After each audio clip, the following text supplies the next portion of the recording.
Mohan here with my co-host Mallika Satish. Today we're going to be discussing two very interesting topics.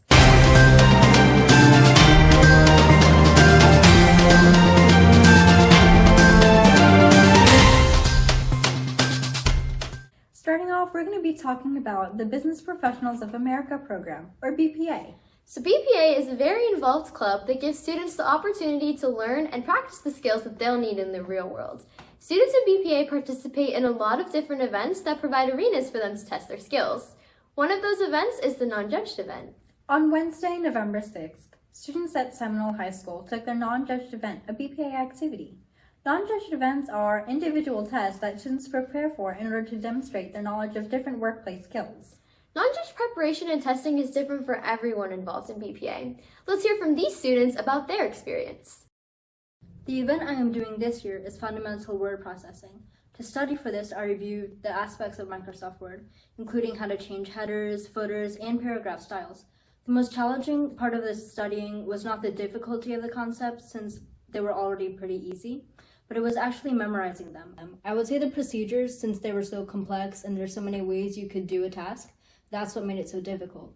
This year, I've been studying more for my event and adding on to the skills I've learned, and hopefully I'll be able to make it to nationals.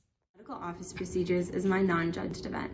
Last year, I did the same thing and I qualified for the state level competition with my scores.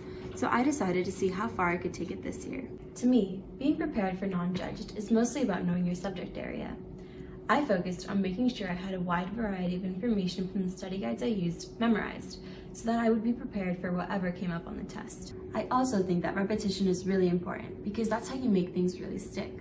Non-judged is definitely a big part of BPA I enjoy, and I'm excited to see how far I can go with my non-judged event this year.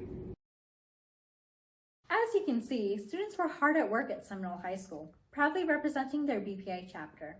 Dedicated students spend hours working and often turn to coffee for a little help staying awake during long study sessions. But little do they know, a seemingly harmless cup of coffee can manifest into a caffeine addiction. No way! Let's check in with our field reporter Shafana for more details on this issue. Thank you, Mallika. I'm Shafana Mohammad, and I'm here at Starbucks, a popular coffee shop where many students go to study while sipping on their delicious drinks. Caffeine is a central nervous system stimulant that enhances concentration, increases metabolism, and boosts mood by blocking the neurotransmitter that induces sleep.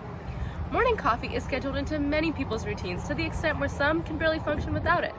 Caffeine is, by definition, a drug, and shows symptoms of withdrawal like any other drug.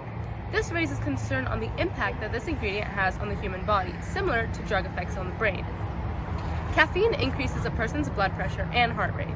This can interfere with one's sleeping patterns as it counteracts fatigue. To some extent, this could lead to more serious health issues such as insomnia, anxiety, and tachycardia.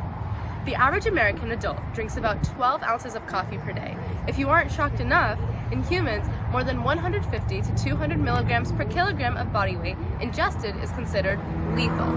One study published in Food and Chemical Toxicology found that 14 out of 26 caffeine overdose reports resulted in death. While caffeine-related deaths are rare and highly uncommon, they are still a significant occurrence. Thank you, Shafana, for that eye-opening story. That's all we have for you today. Make sure to tune into the next edition of MS Cube News, and as always, stay classy!